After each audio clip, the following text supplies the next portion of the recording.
자, 안녕하세요. 북소인 카페 여러분. 오늘은 저번 시간에 이어가지고 고려 불교와 관련된 기출문제 풀어볼게요. 자, 고려 불교를 이제 넘어가기 전에 기출문제 풀기 전에 관련된 이제 주제들을 기출 주제 내용 정리편에서 한번 찾아가지고 이제 살펴보고 그 다음에 문제를 풀게요. 고려 불교와 관련된 내용은 기출 주제에 자주 나오는 부분이에요. 상당히 중요한 부분인데요. 이제 한번 내용을 보면요. 자, 거기 이제 먼저 강종 때를 이제 보죠. 자, 강종 때 이제 불교 개혁의 배경은 뭐냐면 그 당시 종교적 분열이 정치적 분열하고 서로 연결돼 있다는 거죠.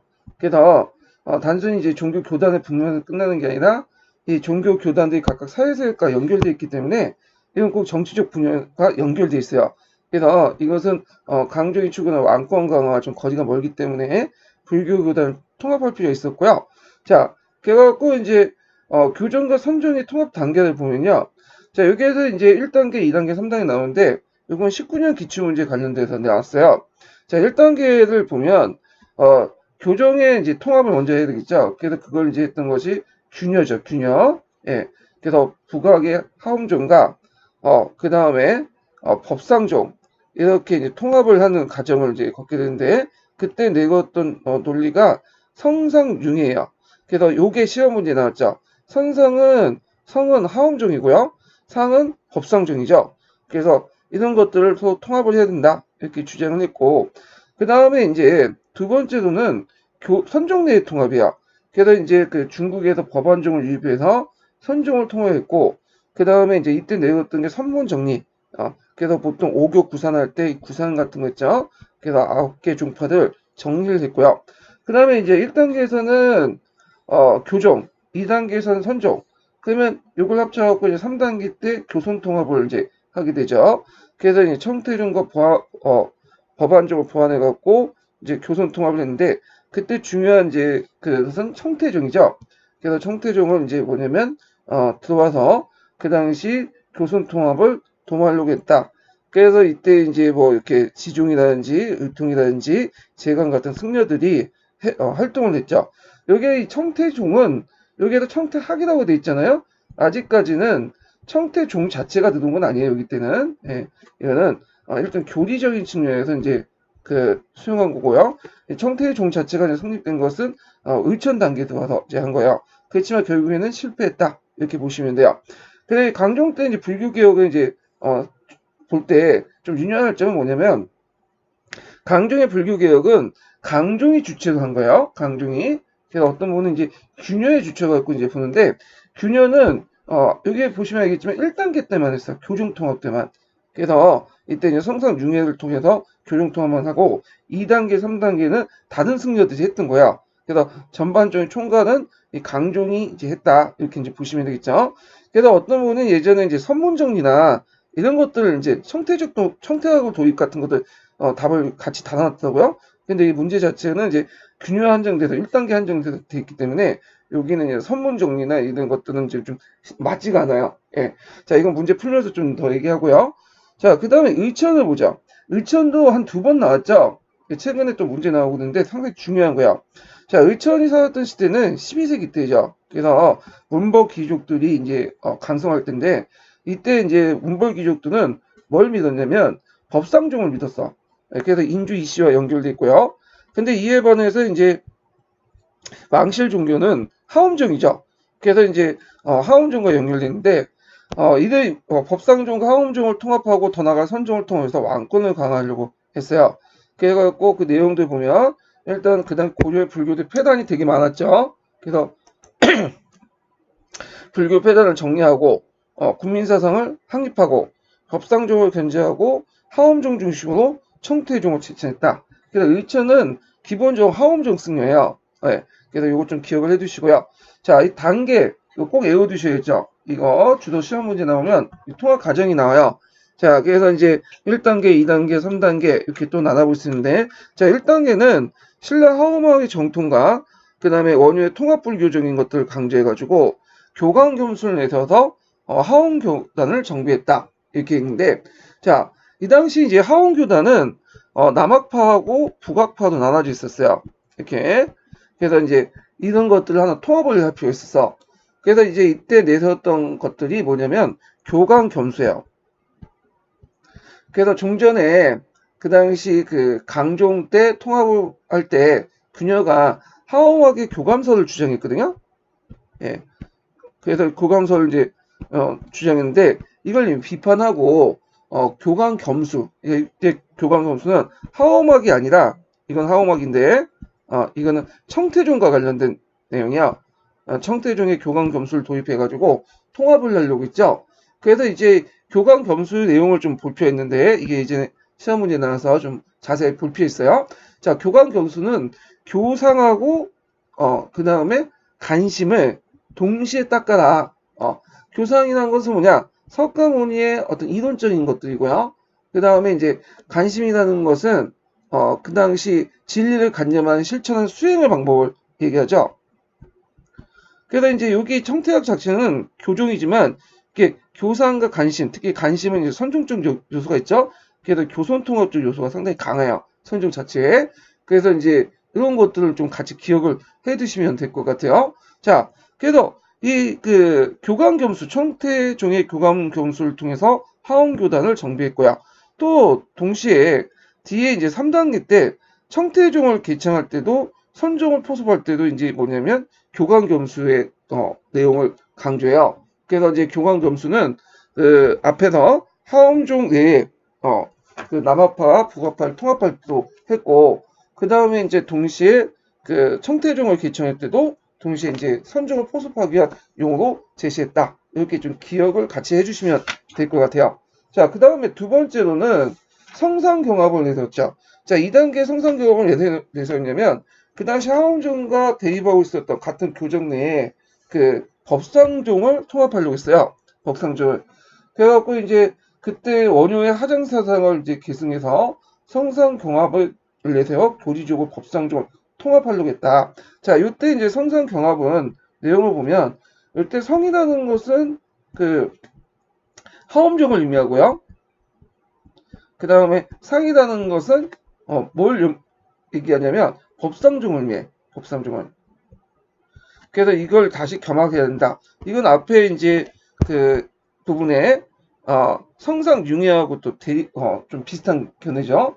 그래서 이런 것도 같이 기억을 해두시면 돼요. 참고로 그 당시 그 의처는 자기하고 코드가 맞을 것 같은 의상을 존경한 게 아니라 원효를 상당히 존경했어요. 그래서 원효를 이제 뭐라고 얘기하냐면 성과 상을 겸해서 두루 밝힌 존재였다 하면서 되게 높게 평가했고 그 다음에 이제 원효를 인도 불교의 최고 사상가였던 마명이나 융수 같은 계열로 섬겼어. 그래갖고 이와 관련된 기출 문제가 또 예전 나와요. 그 원효에 대해 상당히 높게 평가하고 이런 것들인데 이건 이제 기출 문제 풀어보면서 같이 살펴보기도 하고요. 자, 마지막에 들어와서 이제 청태종을 개청해서 아까 이제 선종을 포섭하려고 했다. 그때 이제 내걸었던 논리도 교감겸수죠. 자, 그래서 이제 그 위천의 그 특징은 교종 중심으로 선종을 흡수하려고 했고요. 왕권 우위의 중앙집권적 귀족사의 이념책을 제시했다. 특히 여기 왕권 우위가 강조되죠. 참고로 의천은 이제 여러분도 알다시피 그 고조 왕자 출신이에요. 자, 한계점을 보면 자, 교단의 통합에 그친 불완전한 통합이었고요. 그래서 의천 사후에 선종이 통입됐고 하엄종이 분열되죠. 선종도 이제 크게 두 가지 계열로 나눠져요. 그래서 이제 이때 법안종을 이제 들어왔다고 했잖아요. 그 앞에서 그래서 이제 법안종을 이제 둘 때 법안종의 승려도 있었는데 이 법안종으로 유입된 승려들이 있었고 그러니까 법안종이 이제 유입되면서 그 당시 이제 그 있었고 자 그 다음에 이거에 대해서 이제 이 법안종이 유입됐다가 다시 청태종으로 들어가게 되죠. 근데 이때 청태종이 그 법안종 승려들이 이제 들면서 청태종 유입되면서 이때 청태종의 성격이 바뀌게 돼. 예. 그래서 원래는 이게 청태종 자체가 교종이죠. 그래서 이게 선종으로 바뀌게 되고요. 이때 청태종의 유입이 안 되거나 법안종이 안 들어가는 사람들은 이제 따로 나와서 그 새로운 그 교단을 만들죠. 이게 조계종이에요. 조계종. 그래서 예전에는 조계종이 진울이 창시됐다고 보고 있지만 진울은 창시하지는 않았고요. 진울은 이제 이건 부흥시켰던 사람이고 이렇게 이제 청태종이나 법안종에 유입되지 않는 그 순수한 어떤 선종을 추구했던 사람들이 모였던 게 조계종이야. 그래서 나중에 이제 무인 정권 시기 때는 그 되게 조계종이나 청태종이나 선종 계열이에요. 우리나라 같은 경우에는 이때부터는 예, 이렇게 좀 기억을 해두시면 되고요. 자, 그 다음에 하원종 같은 경우 다시 남학파, 복학파 이렇게 분열됐고, 그 다음에 법상조 의식하는 정치적 통합의 성격이 강했고요. 그 다음에 하원종과 청태종 개창에 따른 선정 개평대에 관심이 집중되면서 그 당시 남할 이대 그다음에 이효호는 신학운동에 전개했던 기층민대 요구를 수용하지 못했다. 자, 기층민대 요구는 주로 이제 무슨 사상과 연결되냐면 정토종, 네, 정토사상 네, 이런 것들 적극적으로 수용하지 못했다는 거죠. 그래서 이런 것들을 수용했던 것이 나중에 진울사상에서 수용이 됐고 진울에 와서야 완벽한 이제 통합이 되는 거죠. 그 다음에 이제 경제력을 배경으로 부정적인 종교 집단의 그런 사원 경제 이런 것들이 발달됐기 때문에 사원의 성격이 훨씬 더 부정적으로 강화됐기 때문에 이제 그런 불교 통합의 의미가 퇴색됐다 이렇게 기억을 해두시면 돼요. 자, 그 다음에 이제 도깨비는 진울이죠. 자, 여기 보면 이제 진울 같은 경우에는 이제 이런 사람들은 선종이죠. 그러면 선종이 무인 정권 이후로부터 왜 이렇게 부흥했는가? 그걸 보면 자, 무신 정권이 등장하니까 교종 계열의 반란들이 많이 났어요. 그러면서 이제 교종 세력들이 급격히 쇠퇴했는데 왜 교종들이 반란이 났냐? 교종의 대표적인 그게 아까 이제 살펴본 하움종하고 그 다음에 그 하움종하고 법상종이죠. 하움종과 법상종의 이제 뭐냐면 사찰들은 되게 왕실이나 귀족들이 장악하고 있었어요. 그래서 그 당시 무신 진권이 되는 그 당시 문인들이나 왕실을 탄압하니까 거기서 반란이 일어난 거야. 그래서 이제 이걸 탄압하는 과정에서 조정세력들이 급격하게 쇠퇴를 했고 그에 반해서 선종은 되게 선종의 참선이나 이런 혁신성은 그 당시 무신 정권의 성향이 일치했다는 거.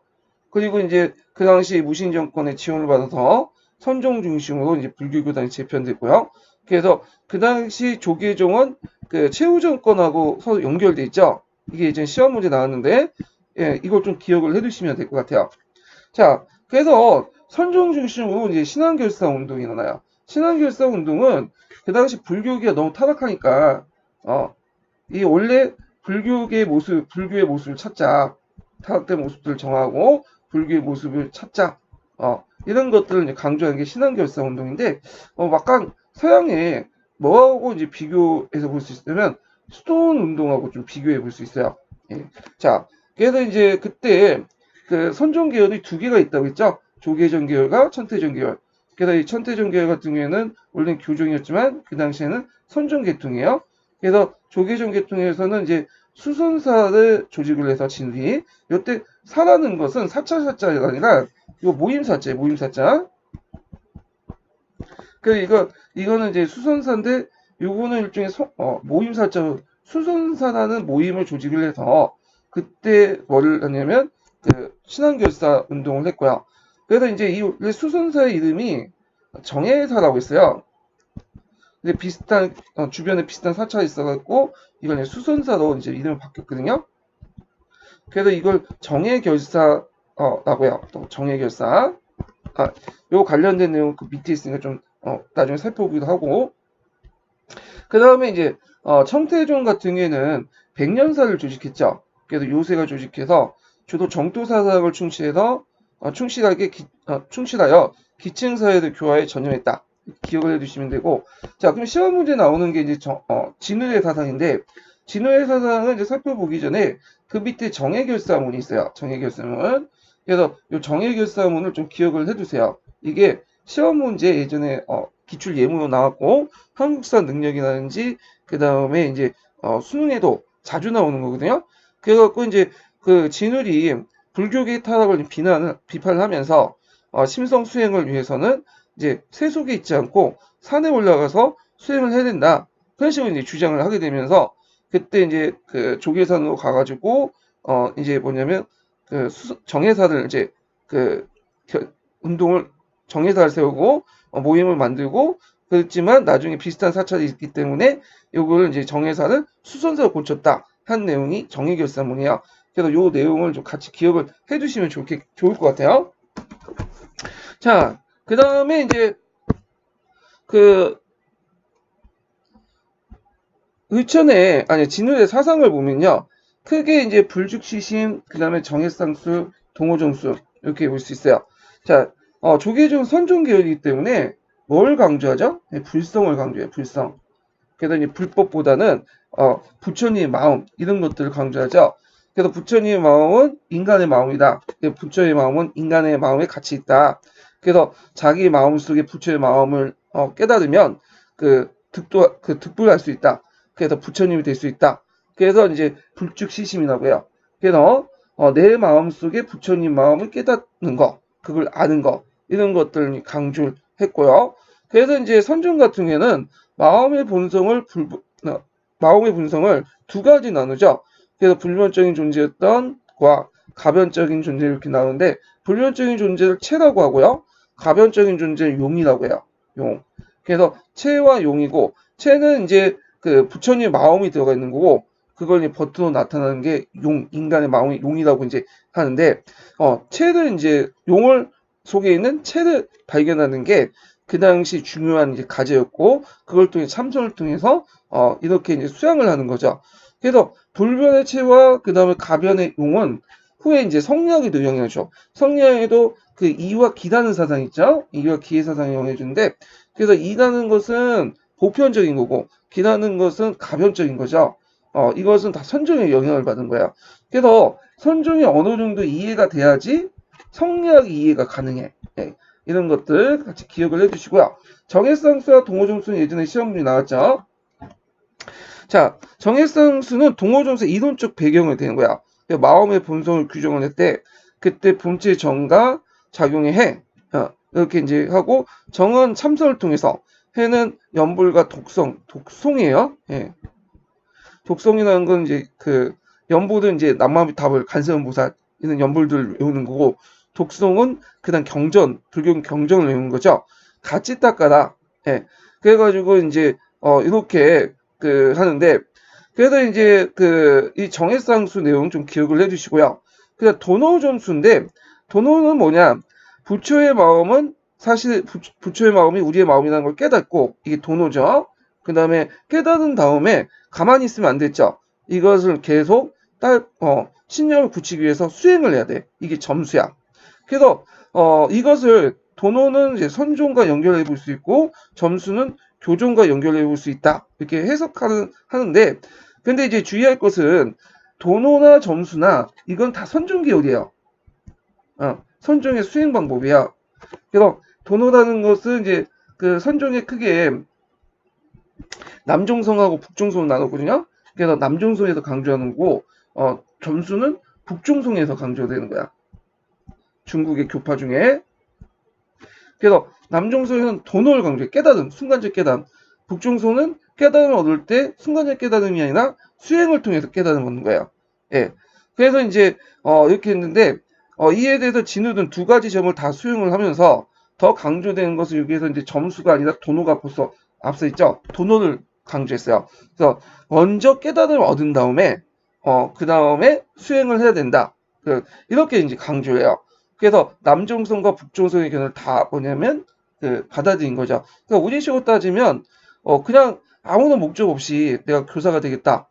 생각도 없이 그냥 어떤 의지도 없이 그냥 남들 하니까 학원 가고 공부하고 하면 이건 점수만 되는 거죠. 근데 내가 깨달은 다음에 나는 공부 좀 해야 되겠다. 이걸 교사가 돼야 되겠다. 깨달음을 얻은 다음에 공부를 하면 이게 도노 점수가 되는 거죠. 그래서 이런 것과 연결시켜서 보는데 근데 이제 이걸 해석에 따라 이제 후대 학자들이 해석에 따라서 이 도노는 좀 성정적 요소가 강하고 상대적으로 점수는 교종적 요소가 강하기 때문에 선종 입장에서 교종의 장점을 수용한다. 이렇게 해석되어진 거야. 그러니까 앞부분은 제가 설명한 것은 그 당시에 진우이 얘기했던 거고 생각했던 거고 뒤에 이 부분 뒤에 있는 거는 후대학자들이 이제 그렇게 생각을 하는 부분이에요. 그래서 교과서도 그렇게 이제 해석을 하니까 제가 이렇게 달아놨어요. 자, 그러면 진운의 통합에 의의를 이제 보면 그 균요의 하음정은 교손 양립, 의천의 청태종 교손 절충이 난다면 이런 단계를 거쳐갖고 진우의 조계 중에서 완벽한 교손 일치적인 어떤 사고방식을 이제 철학체계를 완성했다. 그래서 앞에는 좀 부족했지만 뒤에는 이제 그걸 마무리해서 교손 일치적 철학체계를 이제 했고 또 그게 가능했던 것이 이제 예전에 것처럼 기충 그 종교였던 정토사상을 적극적으로 또 수용했죠. 그 다음에 이제 진화의 수행 방법을 이제 삼종문이라고 하는데, 삼종문이라는 것은 문자는 이제 방법이라는 뜻이에요. 수행 방법. 세 가지 방법을 제시했어요. 그래서 선적등지문, 원독신해문, 그다음 간학연정문. 자세한 내용은 이제 그 뿌셈에 있으니까 그거 참조해 주시고 제가 또 본강의 시간 때는 또 얘기를 했으니까 여기는 간단하게 언급할게요. 여기에서 원돈신해문이라는 것은 하엄사상을 도입을 했고 간학연정문이라는 것은 임재종의 간화선을 도입했다. 예.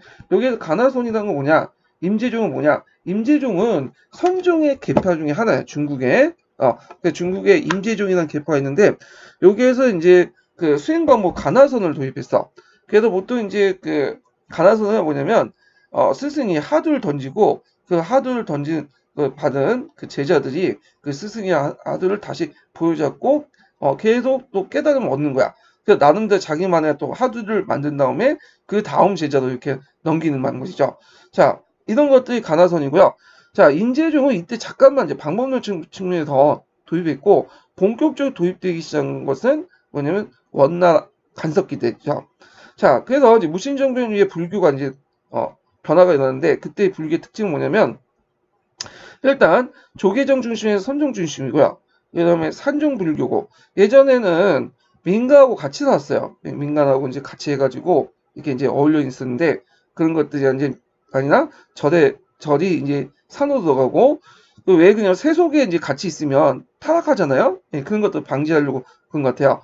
그래서 성교일치의 완전한 통합, 고려후기의 사상의 어떤 고려후기 성리학 수용의 사상적 배경을 제공했다. 왜냐하면 성리학 자체가 어디에 영향을 받았다고 했죠? 그렇죠. 선종의 영향을 받았다고 했죠. 그래서 그 선종은 어느 정도 알아야지만 성리학을 완벽하게 이해할 수 있어. 이런 것도 같이 기억을 해주시고요.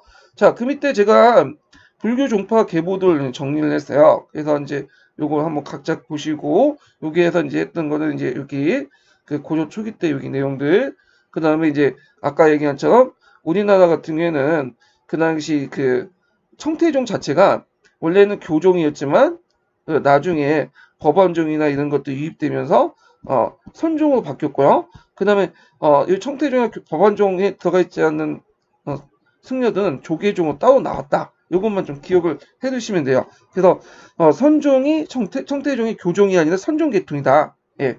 그래서 이제 선종은 청태종과 조계종이고 교종은 하엄종과 법상종이다. 이렇게 좀 같이 기억을 하세요.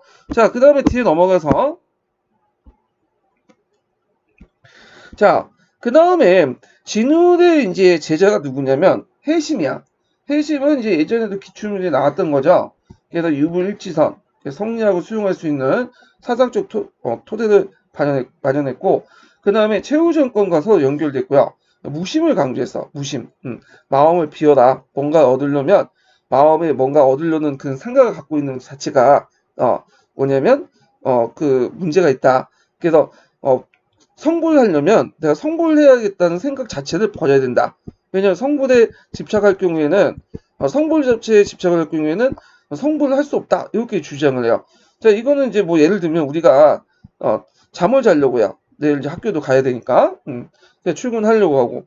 근데 잠이 안 와. 그럼 내가 잠을 자야겠다고 집착을 해버리면 어떻게 될까요? 집착을 하면 할수록 잠이 더 안 오는 거죠. 그럼 제가 잠을 자려고 하려면 내가 잠을 자야 되겠다는 생각을 버려야 돼. 머릿속에 버려야지 잠을 잘 수 있는 거죠. 마찬가지로 내가 부처가 되겠다는 생각이 가득 차 있으면 결국 부처가 될 수 없어. 그래서 이제 마음을 비워라. 이런 것들을 이제 강조를 했죠. 그래서 근데 이거에 대해서 이제 정도전이 비판을 해요. 그 부분은 나중에 좀 얘기를 하고요. 자, 진울과 해심의 공통점은 민중대 신앙이 아까 정토 신앙을 적극적으로 수용했다. 그래서 민중대 지지를 받았고요.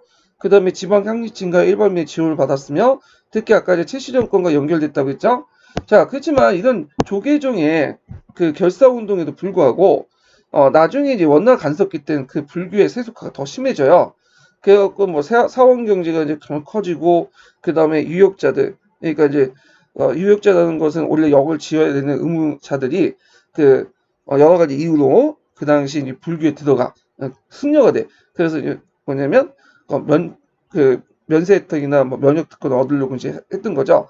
그래갖고 고조기 때 이런 것들이 하도 많으니까 우리가 도첩제라고 아시죠? 그래서 승려가 될 경우에는 그 당시 국가의 허락을 받아야 되잖아요. 도첩제 때. 근데 이 도첩제가 조선시대 때 처음 실시한 건 아니에요. 이거는 고조 후기 때 기록이 나와. 충녕할 때나 이런 때. 그만큼 고조 후기 때 불교로 이렇게 승려로 된 사람, 그래서 역을 피해서 승려가 된 사람이 상당히 많았다. 이런 것들 좀 알아주시고, 그 다음 원나라부터 중국의 불교가 들었는데, 특히 이제 중국 불교하면 남화교, 그 다음에 임재선, 임재종에 있는 그 임재종 같은 것들인데, 임재종 자체가 성립되진 않았지만, 우리나라에서는 임재종이 아까 가나선 있죠? 이 가나선 같은 경우에는 적극적으로 수용이 돼서 수행 방법 지금도 계속 쓰이고 있죠. 그 다음에 또 이제 불교 자체에 이렇게 세속화돼서 개혁운동이 있었는데, 그 당시 주요 개혁 운동을 했던 사람이 보우라는 사람이야. 보우. 그래서 이 보우가 이제 조계종을 조계종을 한번 다시 세우려고 했던 거예요. 종조라는 것은 이제 조계종을 다시 세워가지고 조계종의 어떤 기틀을 마련했던 사람을 이제 평가를 받거든요. 그래서 이제 그 보우의 제자들이 지금의 그 뭐냐면 주로 이제 승려들, 선종의 이제 주요 계통이죠. 조계종. 예. 그래서 보호를 이제 태고라고 하거든요. 태고. 그래서 태고에서 이제 유교의 영향을 받고 법통을 세웠는데, 그래서 태고의 그 이심전심, 그 태고의 뭐냐면 그 가나선을 받은 사람들이 계속 조계종의 조사들이 돼요. 그래서 이제 이 사람들이 이제 그 맥이 계통이 이어지기 때문에 이걸 뭐라고 하냐면 태고 법통성이라고 해. 태고 보호가 깨달음을 얻은 그것을 그 후에 이제 그 제자들이 계속 보호의 깨달음을 얻어서 받아가지고 계속 이어받았어요. 그래서 요 계통을 이제 바탕으로 태고 법통설 이렇게 주장을 해죠. 그래서 이제 오늘날 조계종의 태고 법통설에서 태고를 기준으로 해갖고 교단이 전개됐다. 그걸 뭐냐 정통을 보고 있다. 이렇게 보시면 되고 그 다음에 이제 가지산파가 있는데 가지산파는 통일신라 말기 때 나왔던 구산 중에 하나죠. 그래서 잠깐 이제 침체돼 있다가 이전이나 승려가 가진산판을 부흥하려고 했다. 이전하면 딱 생각나는 게 뭐예요? 이전하는 여러분들 이제 삼국 유사가 생각나죠. 예. 자, 그 밑에 이제 해심사상이 있으니까 한번 쭉 보시고 제가 넘어갈게요. 자, 그래서 이제 한번 간단하지만 고려시대 때 불교 부분을 정리를 했어요. 자, 그러면 관련된 문제를 이제 풀어보죠. 자, 10번 문제 볼게요. 대각국사 위천의 활동에 대한 설명은 옳지 않은 것은 이렇게 있는데 그 문제를 보면 군유의 하엄학을 감론적으로 비판하고 교감 겸수를 주장하여 하엄교단을 정비했다. 예, 맞죠? 그래가지고 요거 답이 맞고요. 하엄교단뿐만 아니라 교감교사는 하엄교단뿐만 아니라 모두 또 정비했냐면 아까 얘기한 것처럼 그 하원교단뿐만 아니라 그 당시 선종 계통을 이제 통합을 하는데도 했죠. 그래서 청태종의 그 교감검수는 하원교단 정비뿐만 아니라 선종을 뭐냐면 그 통합하는 데 이용했다. 이렇게 기억을 해주시면 되고 자 그다음 성상경합의 논리를 내세워서 교리적인 면에서 법상종을 앞두고 이들 하원을 끌어들이려고 했다. 맞죠? 2단계. 그 다음에 3은 격의불교. 예전에 이렇게 중국사 관련돼서 이제 시험 문제 나왔던 격의불교인데, 격의불교를 받아들여서 보급물론 고려 불교 사상을 확대시켰다. 자, 격의불교는 예전에 한번 얘기를 한 것 같은데, 후한시대 때 형성된 초기 중국 불교예요. 그래서 그래서 격은 불교의 뜻을 헤아린다는 뜻이고요. 이런 의미로서 이제 쓰이는데, 그래서 불교의 뜻을 헤아리는데 어떤 의미로? 그 당시 노장 사상을 통해서 해석하는 거죠. 초기 때 불교 받아들일 때 해석이 잘 이해가 안 되니까 중국 사람들이 노장 사상과 좀 약간 비슷하다 생각해서 노장 사상의 프레임을 가지고 불교를 해석하는 방법이에요. 그러니까 예를 들어서 불교의 공을 노장의 무로, 열반을 무의로, 보살을 도로, 진열을 본무로 이렇게 해석이 되죠. 그래서 이거는 고조가 그 고구려가 불교를 처음 도입할 때 격의불교 형태로 수용했는데, 자 이것은 그 의천은 이제 사상하고 관계가 없어요. 예, 그래갖고 요거는 틀렸고요. 이건 삼국시대 때 우리나라는 고구려 관련된 내용이에요. 고구려 초기 때 불교 초기 수용 형태죠. 자, 청태조를 개청해서 이들 중시와 선정을 포섭하고 조선 대립을 극복하고자 했다. 예, 맞죠? 그래서 답이 3번이 돼요. 자, 그 다음에 11번을 볼게요. 다음은 고려 후기 때의 불교계 통합과 개혁을 주도했던 언어 승려의 주장이다. 이와 관련해서 물음에 답하시오. 자, 요 사료는 이제 예전에 얘기했던, 예전이 아니라 바로 전에 얘기했던 정해결사문이죠. 정해결사문은 누가 썼어요? 예, 보조국사 진우 있었죠. 그래서 이제 답은 그냥 보조국사 진을 이렇게 쓰시면 되고, 위승려가 밑줄친 그 내용을 전개한 운동을 무엇이라고 쓰냐? 자, 명예와 이익을 버리고 살림에 은둔하여 같은 모임을 만들자. 자, 이것을 이제 모임을 뭐라고 하냐면 정해결사 운동이라고 써야 돼. 정해결사 운동. 요때 모임은 뭐예요? 정해사죠.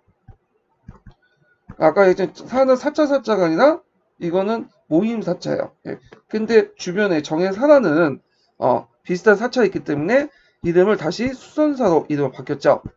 예.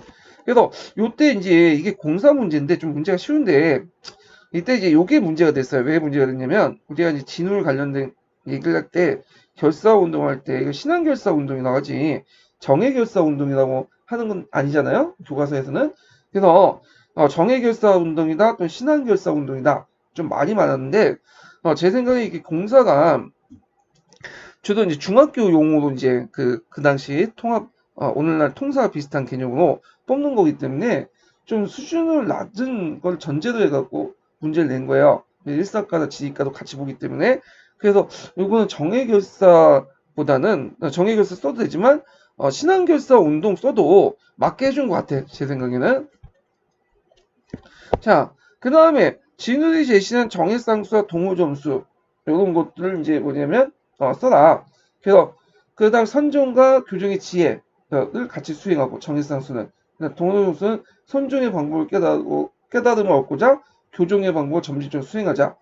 그래서 도노점수 자체는 이제 선종의 논리지만 후대 해석하는 사람들이 도노를 선종으로 그 다음에 점수를 교정으로 이렇게 해석한다고 했어요. 자, 그래서 도너 점수의 의미 쓸 때 뭐 제가 얘기하는 것보다는 저희 이제 앞에 교과서적 의미에서 요 정도 교정과 선종의 통합 정도의 의미에서 쓰시면 될 것 같아요.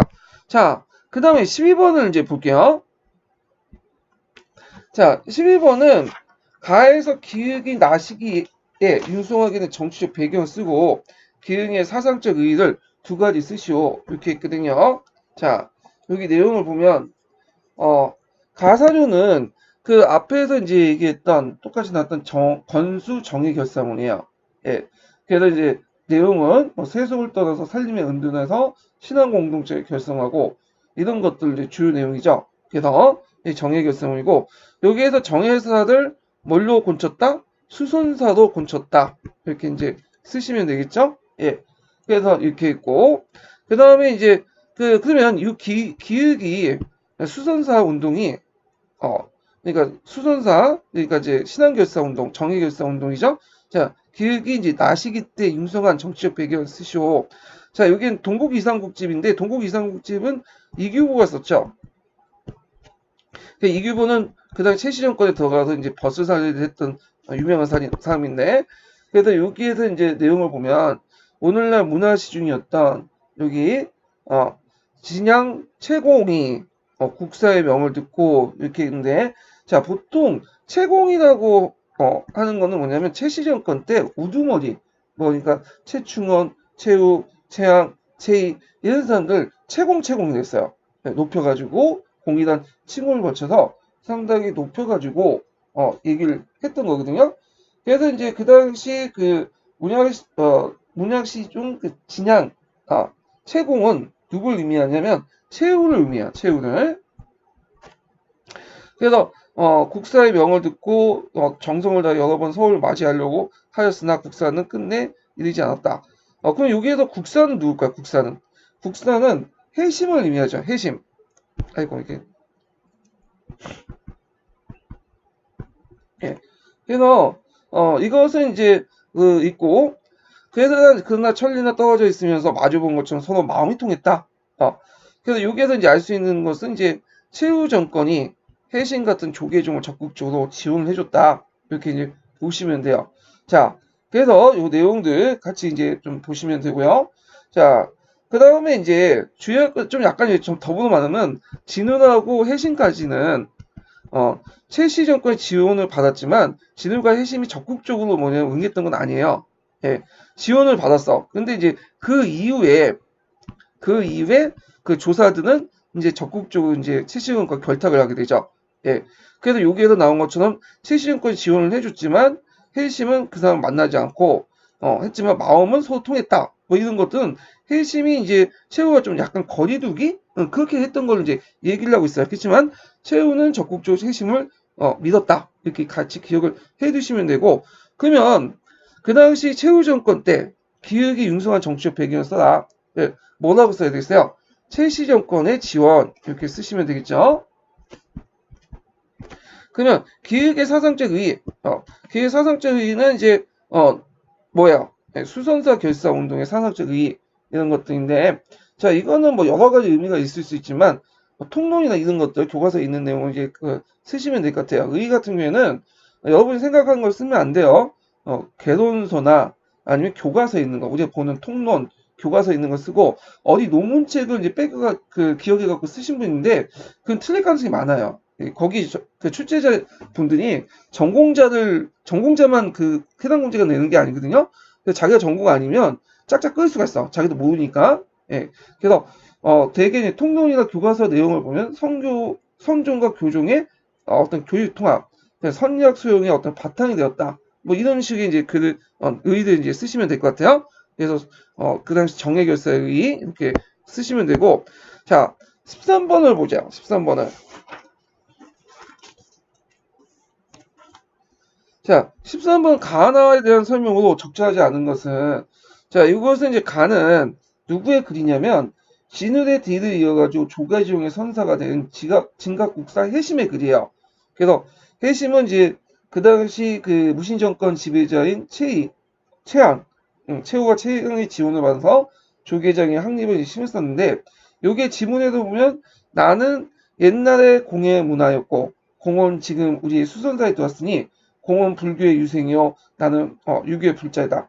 자 이렇게 말한 것처럼 해심은 원래 처음에 유학에 관심을 가졌어요. 유학자였는데 나중에 불교 이제 학자면서 공부를 하다가 그 뭐냐면 승려가 됐던 사람이야. 그러다 보니까 불교뿐만 아니라 유학에도 상당한 그 뭐냐 해박한 지식을 가지고 있었어요. 그래서 그 당시 지식인들은 유학자면 유학만 공부하고 뭐 승려는 불교만 공부하고 이런 게 아니라 겸학을 했어. 겸학. 그래서 유학자와 그 당시 그 불교 그 승려들이 서로 유교와 불교를 같이 겸학을 했어. 같이 닦았죠. 이런 걸 좀 배경을 깔고 보시면 될 것 같아요. 그래서 이제 거기에서 이제 집착은 뭐냐? 자, 이 당시 이제 여기에서 보시면 알겠지만 노자들 그 가선보사죠. 공자들 유동보살이다 이렇게 칭하면서 유와 도의 종은 유와 뭐냐면 도교도 이 뭐냐면 그 도를 추구한다 이런 것들을 강조를 했죠. 그렇지만 유교나 그 다음에 그 도가 그 노자 이런 사람은 그 도는 그 뭐냐면 일종의 도를 추구의 근본적인 건 아니고 불교가 근본적이다 이렇게 강조를 해요. 그래서 유불도는 본질이 같지만 거기에서 제일 중요한 것은 불법이다. 불법의 도가 종이다. 이렇게 이제 얘기를 하죠.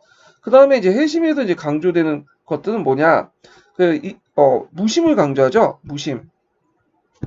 그래서 그 당시 화두를 깨우치기 위해서는 마음이 중요한데, 마음이 어느 쪽으로 움직이면 이게 잡념이 생기고 집착이 생긴다는 거죠.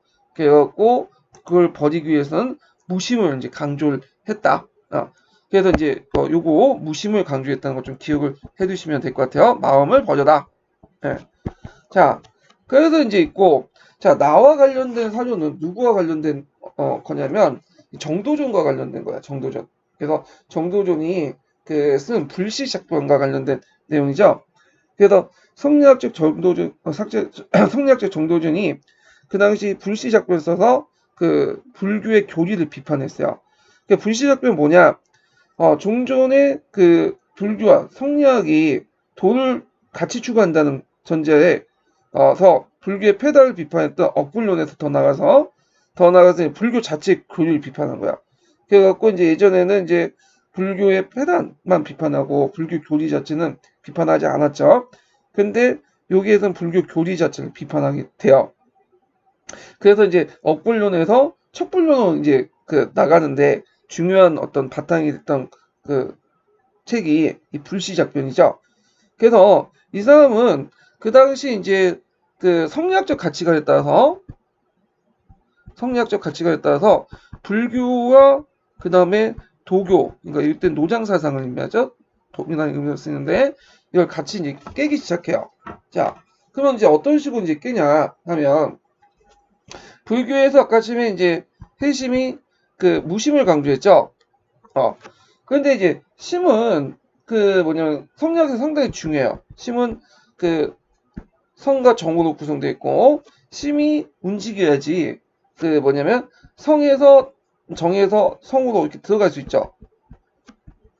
예, 기에서 니도 이렇게 수행을 할 수 있잖아요. 그래서 이걸 심진리라고 하는데, 그래서 심이 적극적으로 움직여야지 마음속에 있는 니를 깨우칠 수 있는데, 심이 아무것도 부동하면 움직이지 않으면 아무 생각 없으면 어떻게 내 마음속에 있는 마음속에 있는 니를 깨우칠 수 있느냐. 그러면서 이것은 문제가 있다. 그 다음에 도교를 또 비판하죠. 도교는 이게 노장 사상과 비슷한 의미에서 이제 받아들인 거예요. 자, 하여튼 그걸 깨면서 도교에서 양생을 강조하거든요. 양생. 자, 그래서 이 당시 이제 양생을 강조하는데 이것도 잘못된 거다. 양생이라는 것은 뭐냐면 내 마음속에 있는 것들은 이제 뭐냐면 활성화 시켜갖고, 그러니까 성이나 정 같은 것들 기를 다 활성화 시켜가지고 결국에는 성과 정의 구분이 없어지게 만든다. 그래서 이 양성을 공격을 하죠. 그래서 이렇게 이제 두 개의 사상을 당시에 비판을 한다. 그리고 이제 거꾸로 이제는 앞에서는 저도 이제 유교와 도교와 그다음 불교는 같은 도를 추구하고, 다만 불교가 중심된 도를 더 추구한다. 이런 식으로 봤잖아요. 근데 여기에서 나에서는 성량만이 근본적인 도를 추구하고, 그 당시 노자는 너무 기를 강조해서 요 기를 양성을 해서 도를 삼고, 그 다음에 석신은 심을 중심으로 부동해서 이걸 도를 삼기 때문에 결국에는 이제 양쪽을 하나만 지키고 하나는 버리는 거다. 그래서 이제 비판을 하면서 성리학을 더 중요시 여겨요. 그래서 요 내용들 같이 기억을 해주시면 될 것 같아요. 자, 그러면 이제 관련된 문제를 풀어보면, 자, 가는 유교와 불교의 일치의 융합을 강조했죠. 맞죠?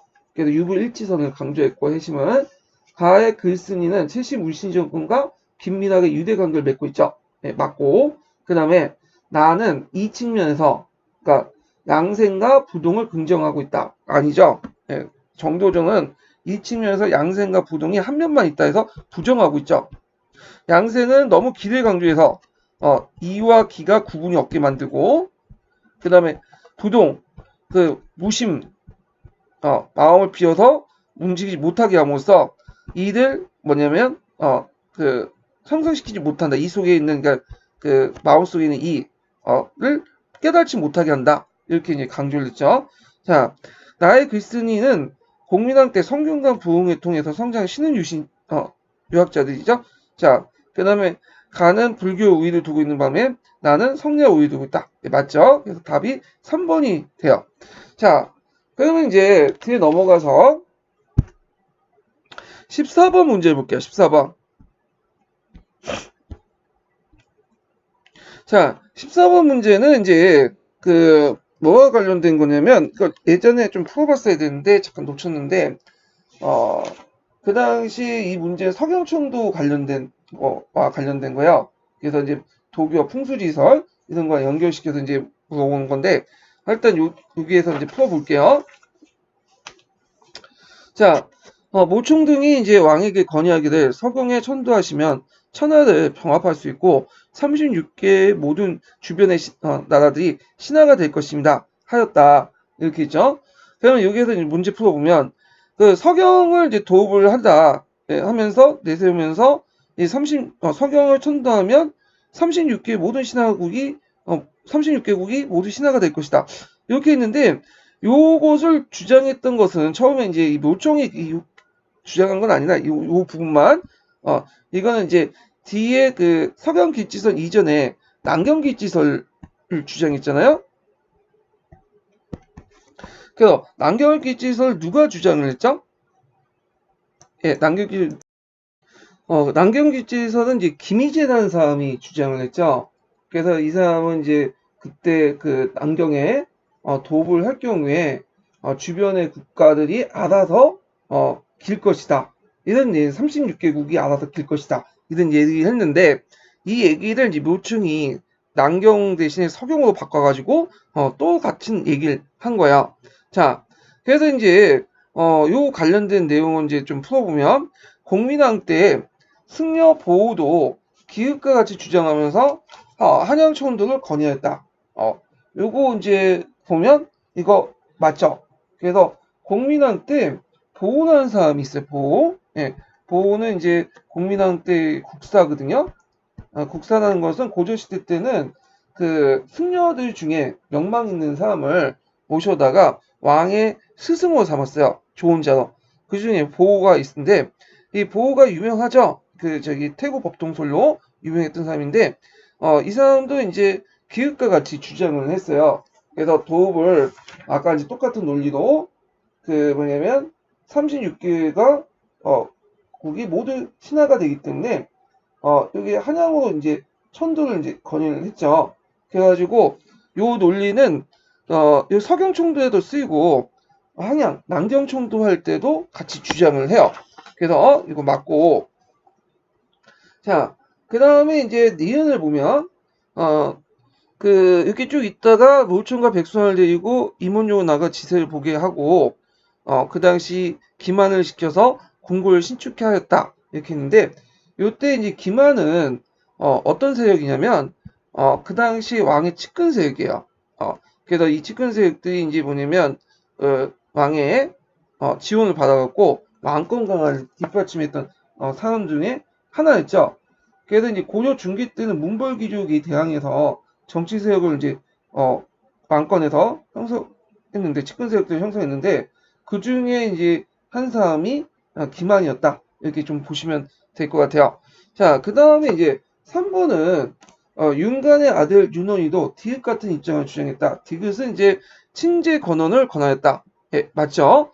그래서 윤간의 아들 윤원이가 있는데 윤원이는 문벌 출신이에요. 윤관도 마찬가지고. 그런데 일반 개경에 있는 문벌 출신의 사람들과 달리 친제 권원을 이제 주장을 했어요. 그 당시에 이제 개경파들은 친제 권원을 반대를 했거든요. 근데 이 사람은 개경에 살고 문벌 귀족 출신이면서 그럼에도 불구하고 친제 권원을 주장해서 서경파와 동일한 입장을 보였다는 거죠. 그래서 이런 것들 같이 기억을 해두시면 돼요. 근데 주의할 것은 친제 권원까지만 동의한 거야. 친제 권원까지만. 이 사람이 이제 개경으로 이렇게 서경으로 천도하거나 그 다음에 또 궁극을 정벌하자는 그 당시 모충의 주장은 반대했어요. 네, 반대했어요. 현실성이 없다. 그래서 요것도 같이 기억을 해두시면 돼요. 그래서 나중에 신채호가 이제 제일 안타깝게 여긴 것은 노총의 권고망동에 의해서 그 당시 좀 합리적이고 의견이었던 윤원희의 의견이 무시당했다. 이게 참 안타깝다. 이렇게 이제 얘기를 한 거죠.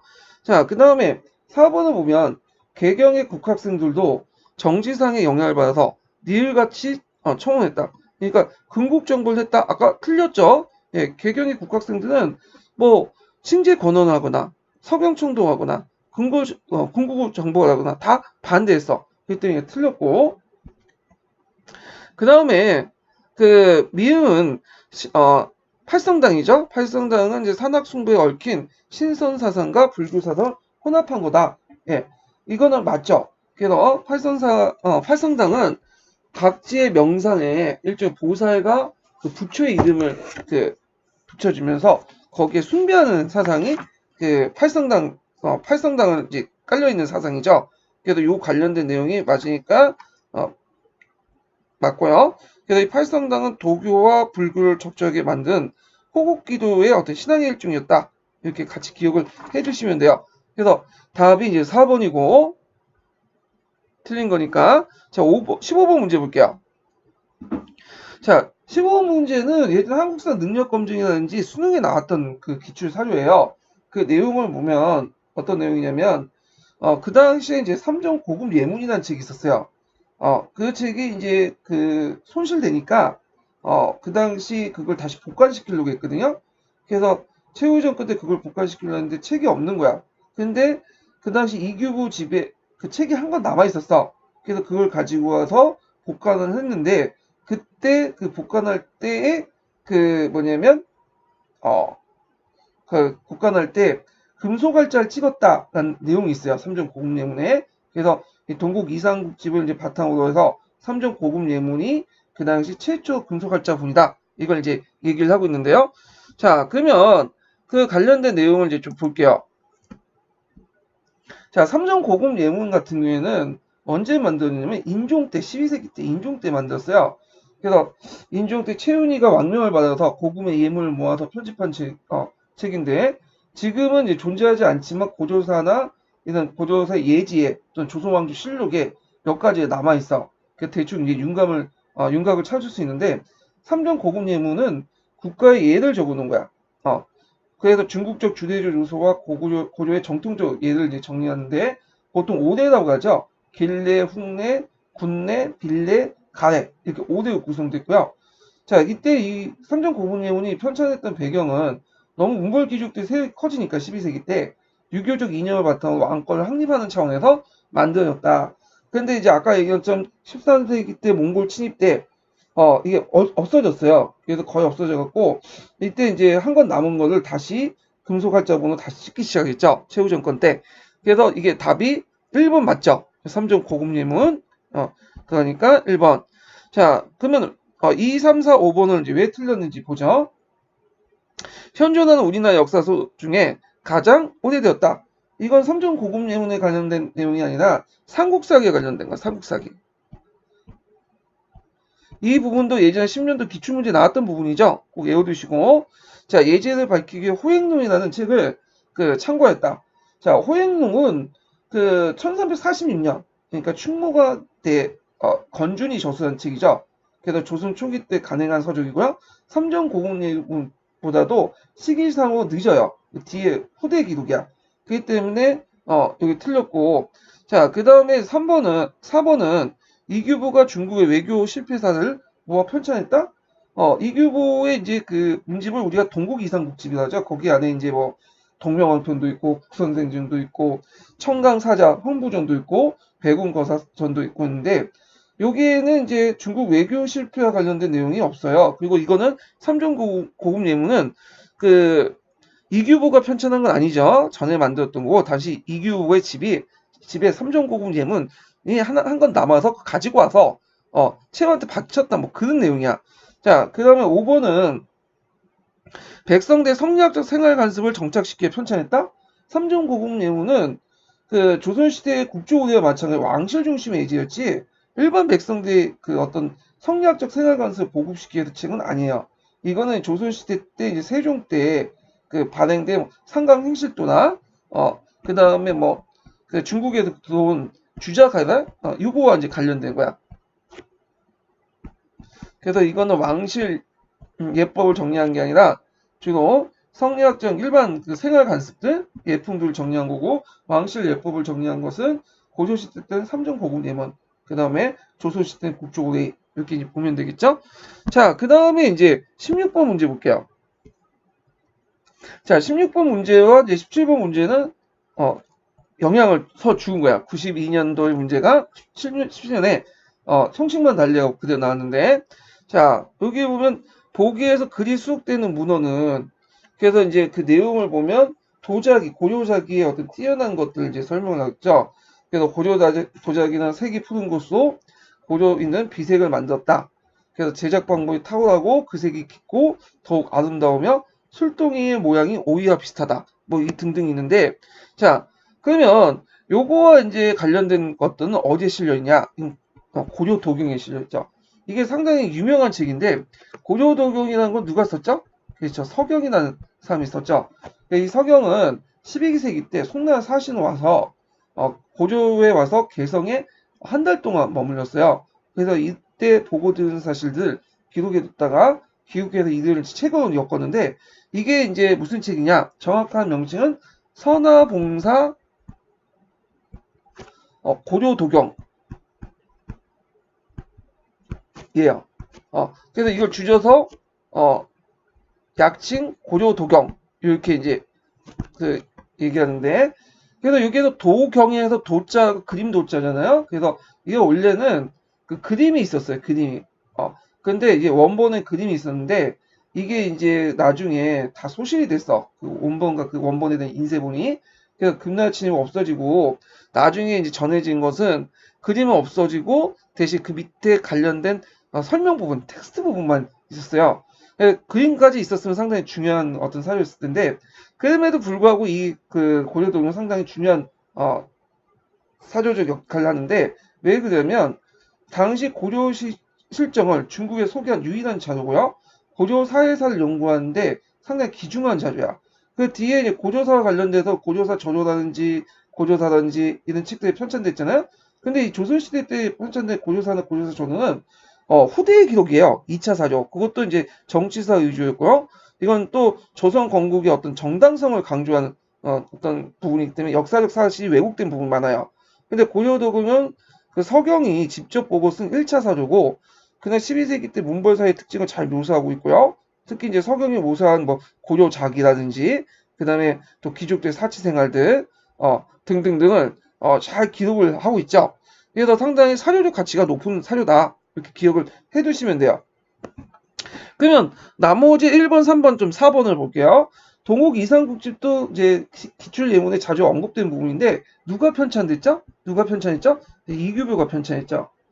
그래서 이제 이규보가 그 안에 이제 여러 책들이 있어. 근데 엄밀히 말하면 이규보가 편찬했던 것보다는 이규보의 문집들을 나중에 최시령권이 편찬해 준 거야. 예, 그게 이제 정확한 말이죠. 그래서 이제 그 중에 대표적인 게 동문왕병 같은 것도 있죠. 자, 그 다음에 제왕기는 예전에 설명한 이승우가 그 당시 우리나라와 중국의 역사를 칠원시와 오원시로 이렇게 짝지어가지고 쓴 역사책이죠. 그래서 당군강 관한 기록이 또 남아있죠. 당국 기년도 이렇게 실려있고 3600년이라는. 그 다음에 역옹패설은 이거는 이제 역옹이라는 사람은 이재현이라는 사람, 이재현의 호적, 이재현의. 그러니까 이재현이 발행한 수필지예요. 거기에는 이제 신화나 기사, 그 다음에 이런 등등 이런 여러 가지 내용이 있죠. 그래서 신화, 그 다음에 역사와 관련된 기사는 기이한 얘기들 이런 것들이 있는데, 신화에 대해서는 이제 일종의 시비평서 내용이 좀 들어있어요. 그래서 영웅폐설 같은 경우에는 고조사에도 자주 뭐냐면 인용이 돼요. 그래서 여러분들 기출 사료 중에 그 뭐와 관련된 도평의사사와 관련된 내용 있죠. 도평의사사 회의하는 모습들, 이거는 이재현의 영웅패설을 고조사에서 차용해서 인용한 거야. 그래서 이것도 좀 외워두실 필요가 있어요. 이재현의 그 영웅패설을. 자, 그 다음에 17번 문제는 보면 가와 나에 들어갈 저술의 명칭을 쓰시오 이렇게 했는데, 가 예문은 이제 그 당시 송나라와 고려 사신단이 자주 이제 이용했던 남선 항로에 관련된 내용이에요. 그래서 이제 있고 그 관련된 내용을 보면 선화라는 것은 그 당시 연호 있죠. 송나라 연호예요. 선하 5년 3월 14일 날 배를 풀어 변경에 출발했다. 그 변경이라는 것은 여기 이제 그 변화라고 하죠. 그래가지고 지금 카이퐁을 얘기해. 북송의 수도였던 카이퐁. 개봉을 의미하죠. 그래서 이제 그래서 어떤 식으로 가냐면 그 당시 변경은 이제 출발해가지고 그 당시 항하강에 따라서 운하를 통해서 명주 그 남쪽 영파까지 내려와요. 그래서 영파에서 이제 그 뭐냐면 내려와서 그 배를 타고 저쪽 이제 바닷가에 있다 가지고 그 당시 군산 쪽으로 가서 그 당시 개경에 범람도 이렇게 가는 그런 것들인데 이게 이제 송나라 고려의 이제 남선항로인데 왜 북쪽으로 가지 않고 굳이 강남까지 가서 그 영파까지 내가지고 다시 그 위로 올라가냐? 그럼 북쪽에 누가 있었죠? 건한이 있었죠. 근데 건한의 감시망을 피하기 위해서 이런 것들을 했어요. 그래서 이제 관련된 내용들 좀 기억을 해두시죠. 기억을 해두시고요. 이 명주는 이제 여기는 영파, 에 있는 명주에 있는 영파이고 군산도 이를 발달하고 군산도는 어디를 의미할까요? 예, 이건 고군사 군도 얘기해요. 그래서 우리나라의 이제 고금산 군도를 얘기를 하고요. 그래서 이제 예성항에 이루었다. 이거는 병랑도를 의미하죠. 자, 요 콩로, 그래서 병경, 명주, 고산도, 군산도, 그 다음에 그 예성항까지, 병랑도까지 코스가 남선항로다. 자, 그리고 참고로 여기 그 좀 약간 그 좀 생소한 단어가 있는데 신주라는 게 있지, 신주. 신주는 그 배일 쪽인데 그 당시 그 송이 고려에 보낸 사신단을 위해서 특별히 제작한 성박을 신주라고 해요. 예. 그 다음에 이제 나와 관련된 건 고려작의 우수성을 찬양한 글이죠. 요거와 관련된 것들은 이제 뒤에 똑같은 사료가 요게 그대로 나왔죠. 예. 기출의 중요성 여기 또 진가를 발휘하죠. 그래서 기출 예문을 하나 꼼꼼히 볼 필요가 있어. 그럼 고려작을 약간 이제 소개하면 고려작에는 송자기의 영향을 받은 거야. 중국의 영향을 받아 만든 건데 송자기보다 독특하고 우수한 부분이 되게 많아요. 그래서 이제 중원 사람들도 고려자기를 천하일품이라고 칭찬했죠. 그래서 고려자기는 이제 대체 예종, 인종 때 비색청전을 제작을 하고 의종 때 들어와서 순전히 고조인의 창작에 위해서 상감청자를 만드는데 상감청자라는 것은 뭐냐? 상감이라는 것은 특수한 기술로 그 도자기에 아름다운 문인을 새겨놓는 게 상감청자이죠.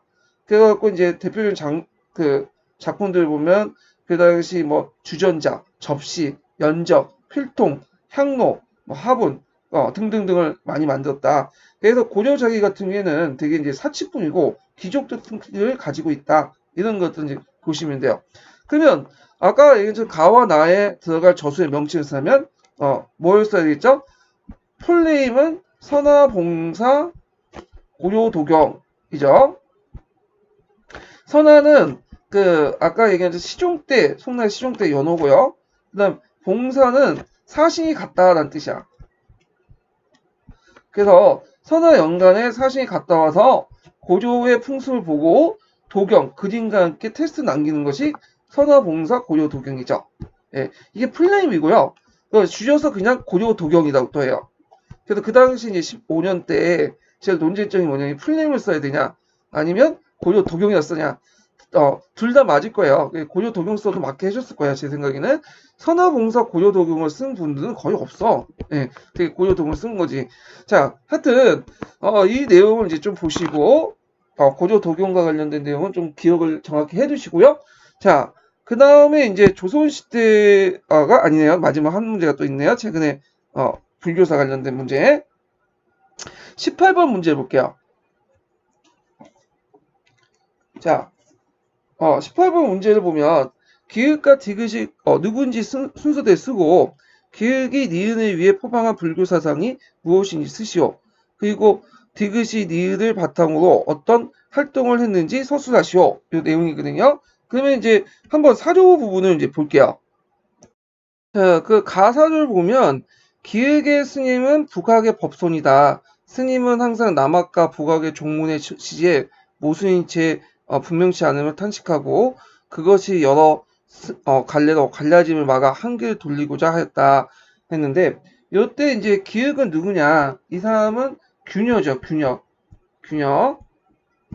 그래서 이제 균여는 그 당시 때 살았던 시대 때에 균여가 살았던 시대 하엄종은 북학 하엄과 남학 하엄 이 두 가지로 중류로 이렇게 나눠졌어요. 하엄 종이. 그래가지고 요때 이제 이것을 하나로 통합을 할 필요가 있었어. 그래서 그 외에도 이제 법상종 이런 등등등 이런 이제 또 다른 교장도 있었죠. 그래가지고 이제 1단계 때 이 균열을 이제 내세웠고 이 각종 파 특히 교종 중심의 하엄종이나 그 다음에 또 법상종 이런 것을 통합을 하려고 했고 이때 내걸었던 논리가 뭐냐? 가 선상융해예요. 선상융해. 그래서 이제 이때 그것이 여러 갈래로 갈라진 걸 막아 한 길을 돌리고자 했다. 그래서 그 당시 균열 하엄종을 통합하고 성상융해를 내세워서 이 당시 이제 더 나아가 선상융합 법상종을 통합하려고 했죠. 네. 이런 것들 이제 쓰시면 돼요. 그래서 이제 기역은 여기 균열 쓰시면 되고 그 다음에 기역이 니은을 위해서 호방한 사건은 성상융해 쓰시면 되겠죠. 자, 그리고 아까 이제 주의할 것은 요때 이제 강종 때 종교 개혁은 강종이 주도를 했어요. 강종이. 그래서 1단계 교종 통합을 하고 균형을 내세워서 그 다음에 선문 중리해가지고 선종 통합하고 나중에 청탁을 받아들여서 교송 통합을 했다. 예. 그러니까 어떤 분은 이제 요 답을 뭐라고 적으신 분이 선문 정리 아니냐, 청탁 도입 아니냐. 그런데 이건 1단계가 아니라 2단계, 3단계고 이건 균형하고 상관이 없어. 예, 이거는 같이 기억을 해두시면 돼요. 그래서 참고로 이제 선문 정리 같은 경우에는 성종교단을 통합을 하는데 그 앞장선 사람은 뭐냐면 해거라는 사람이에요. 2단계 때 활동했던 선문 정리 때 활동했던 사람은 해거인데 해거 이 사람은 이제 송나라 때 유학을 가 있었거든요. 그래갖고 중국이죠. 그 당시 중국 5대 때니까 그때 중국 유학 갔던 사람인데 이 사람을 불러 들어와가지고 그 당시 법안종을 수입을 해서 선문 정리를 하려고 했다. 그 다음에 3단계는 아까 처음에 얘기한 것처럼 청태종을 이제 개창을 했죠. 예. 그래서 청태종이 아니라 청태학을 도입하려고 했죠. 그래서 청태학을 도입해 법안종을 보완하는 방식으로 이제 교성통합을 이뤘던 거고요.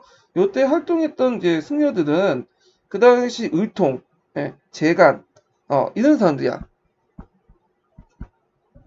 그래서 균열에 한정된 거는 1단계라고 보시면 돼요. 1단계. 그래서 1단계 때는 강종이 총괄해서 균열과 실무자로서 성상융합을 내세워서 통합을 하려고 했다. 이거 같이 기억을 해주시면 되고 자, 그 다음에 나를 이제 보면 나는 몸을 입고 돌을 묶는데 뜻을 두어 다행히 각오의 인연으로 선지식을 두어 참배했다가 진수대법사 밑에 교관을 대강 배웠다. 강수하는 여가의 법사는 일찍이 제자들이 훈시하여 간을 배우지 않고 경만 배우면 비록 오주의 인간을 들더라도 삼중의 성덕에는 통하지 못하며 경을 배우지 않고 간만 배우면 비록 산중의 성덕을 깨우쳤으나 오주의 인간을 분별하지 못한다. 따라서 간을 배우지 않을 수도 없고 경을 배울 수 않을 수도 없다. 앞에 말은 우리 같은 이제 뭐냐면 범인들은 이해를 못하죠. 이거는 이제 불교를 전공하신 분들이 이해하는 말이고 그렇지만 자세하지 못하지만 우리 감을 느낄 수 있죠. 그래서 여기 보면 간을 배우지 않을 수 없고 경을 배우지 않을 수 없다. 자, 이건 뭐냐면 간과 경을 같이 간과 경을 같이 닦아라. 간은 뭐겠어요? 간은 이제 경은 뭐겠어요? 일단 경은 이제 교상을 얘기하고요. 그 다음에 간은 간심을 얘기하죠. 예. 그래서 교상과 간심을 같이 해라. 이것이 교강겸수죠. 교강겸수. 예. 그래서 이제 이 교강겸수는 아까 얘기한 것처럼 하엄종의 교관설이 아니라 청태종의 교강겸수를 도입을 한 거예요. 그래서 이제 하엄종에 내세웠던 균열을 비판하고 교관설을 내세웠던 걸 비판하고 그 당시 그 뭐냐면 교감 점수를 내어서 교선 통합을 유도하려고 했다. 위천과 관련된 내용이죠. 그래서 디귿은 위천과 관련된 내용이고 이렇게 쓰면 위천 이렇게 쓰시면 되고 그러면 위천이 니은을 바탕으로 어떤 활동을 했는지 쓰시오 했는데 교감 점수를 바탕으로 어떤 활동을 했냐 일단 첫 번째로는 뭐냐면 하엄종을 통합했죠. 그래서 하엄종이 북학파하고 남학파로 나눠져 있었는데 이걸 통합을 했고 그래서 이때 이제 균열의 교감서를 비판했죠. 자, 이 교감서 하엄종 사상이에요. 그 다음에 두 번째가 뭘까요? 두 번째는 3단계와 연결되어 있는데 교손 통합을 통해서 통합을 위해 교감 점수를 내세워서 청태종을 또 확립했어요. 네, 이렇게 두 가지 쓰시면 돼요. 이와 관련된 문제는 이제 사조는 어디에 있냐면 뿌셈사조에 있어요. 뿌셈사조에. 예. 제가 예전에 한번 그 관련된 문제를 모의고사에 낸 적이 있거든요. 예. 그래서 요것도 그대로 주쳤어. 요 관련된 내용을 그래갖고 이거 똑같이 물어본 적이 있는데 이게 나온 거야. 제 문제 봤는지 그 출제자 제 문제 봤는지 모르겠지만 하여튼 뭐 이런 게 중요한 사조니까 뿌셈사조도 좀 봐주시는 것도 괜찮을 것 같아요. 자, 그러면 그 다음 페이지 근세 조선사와 관련된 이제 문제를 풀어야 되는데 시간이 이제 이미 꽤 됐네요. 저도 내일 또 퇴근해야 되니까 출근해야 되니까 여기에서 끝나고 다음 시간 다음 주에 이제 뵙기로 하죠. 예, 오늘 수고하셨습니다.